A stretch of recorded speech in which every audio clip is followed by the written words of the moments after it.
Sexo. O sexo domina a programação da televisão, a internet, enche revistas, até frequentemente dita as escolhas da moda.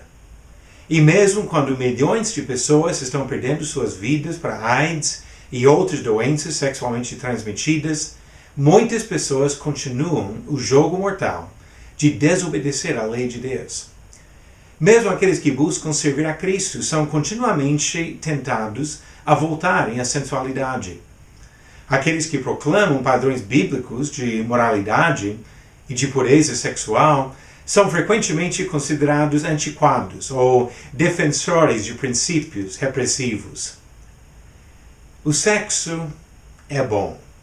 Deus criou nossos desejos sexuais com dois propósitos. Primeiro, a procriação, para dar continuidade à raça humana. Quando Deus criou o primeiro casal, ele disse: sede fecundos, multiplicai-vos, enchei a terra e sujeitai-a. Gênesis capítulo 1, versículo 28. No Novo Testamento, o apóstolo Paulo também comentou sobre a criação de filhos como um aspecto natural do casamento. 1 Timóteo capítulo 5, versículo 14. Segundo motivo do sexo como Deus criou, a satisfação mútua de esposo e esposa, criando um laço especial e exclusivo para estas duas pessoas. Quando o homem sábio avisou sobre os perigos do adultério, uns 3.000 anos atrás, ele enfatizou a alternativa boa e desejável do prazer sexual no casamento. Ele usou palavras como estas em Provérbios 5, versículos 18 e 19.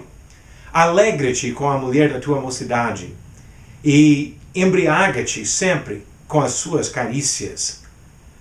No Novo Testamento, Paulo também instruiu os casados a satisfazerem os desejos naturais dos seus parceiros, cedendo controle do próprio corpo ao outro em confiança e amor mútuo. Ele escreveu em 1 Coríntios 7, versículos 3 a 5, o marido concede à esposa o que lhe é devido, e também, semelhantemente, a esposa ao seu marido. A mulher não tem poder sobre seu próprio corpo, e sim o marido. E também, semelhantemente, o marido não tem poder sobre seu próprio corpo, e sim a mulher. Não vos priveis um ao outro. Infelizmente, hoje em dia, apesar desses ensinamentos do Antigo e do Novo Testamento sobre o sexo saudável dentro do contexto do casamento, nós observamos muitos abusos do plano de Deus. Muitas pessoas têm simplesmente ignorado a beleza do perfeito plano de Deus. Desde a criação do primeiro casal, Deus colocou o sexo no contexto do casamento. Qualquer relação sexual, antes ou fora do casamento, representa a rebeldia do homem contra seu Criador. As relações sexuais antes do casamento são claramente proibidas pela palavra de Deus. Um entendimento completamente contrário às ideias comuns na sociedade de hoje. Em Hebreus 13, versículo 4, a palavra de Deus diz: digno de honra entre todos seja o matrimônio, bem como o leito sem mácula, porque Deus julgará os impuros e adúlteros. E em 1 Coríntios capítulo 7, versículo 2, Paulo escreveu: mas por causa da impureza, cada um tenha a sua própria esposa, e cada uma o seu próprio marido. Observamos o contraste entre o casamento lícito e a impureza de relações antes do casamento. Em 1 Coríntios capítulo 6, versículo 9, Paulo também comentou sobre o problema da impureza, quando disse: ou não sabeis que os injustos não herdarão o reino de Deus? Não vos enganeis. Nem impuros, nem idólatras, nem adúlteros, nem efeminados, nem sodomitas. Exemplos de impurezas que impedem a entrada no reino de Cristo. Mas hoje em dia, existem muitas vítimas da imoralidade sexual. Mesmo cientes desses princípios de pureza dados pelo Senhor, muitas pessoas consideram pecados sexuais, pelo menos atos consensuais entre adultos, como atos sem vítimas. Para muitos, há vítimas somente em casos de estupro ou pedofilia. Com certeza, qualquer ato de violência sexual deve provocar indignação de pessoas decentes. Mas não devemos nos enganar com a noção de liberdade sexual sem vítimas.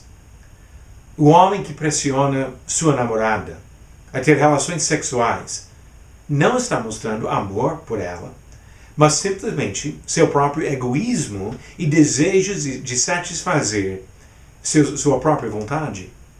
Uma mulher que seduz um homem para pecar com ela está mostrando que ela não ama este homem e não ama o Senhor. Estão envolvendo outras pessoas nos seus pecados e trazendo sobre si e seus próprios parceiros a condenação de Deus. Não devemos nos enganar. Nunca devemos confundir paixão carnal com amor verdadeiro. O adultério leva a impureza sexual a um nível ainda mais feio. Aquele que traz seu parceiro de casamento em relação sexual com outra pessoa está mostrando total desrespeito por todas as pessoas envolvidas. Está desrespeitando a Deus, desrespeitando seu cônjuge e até desrespeitando o amante ilícito por envolver uma outra pessoa no pecado. Mas mesmo assim, quando pensamos sobre vítimas da imoralidade sexual, devemos saber que Paulo também identifica ainda outra vítima do pecado sexual. A imoralidade, seja relações sexuais antes do casamento ou fora do casamento, a imoralidade é um pecado contra si mesmo. Na prática da imoralidade, a pessoa esquece que Deus pagou um preço muito alto, a vida do seu próprio filho, para nos comprar do pecado. Em 1 Coríntios 6, versículo 20, Paulo disse: porque fostes comprados por preço. Agora, pois, glorificai a Deus no vosso corpo.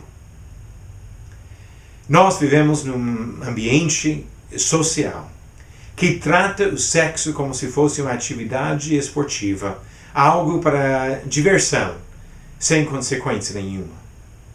O que devemos fazer quando queremos agradar a Deus e respeitar o seu plano para a nossa vida aqui?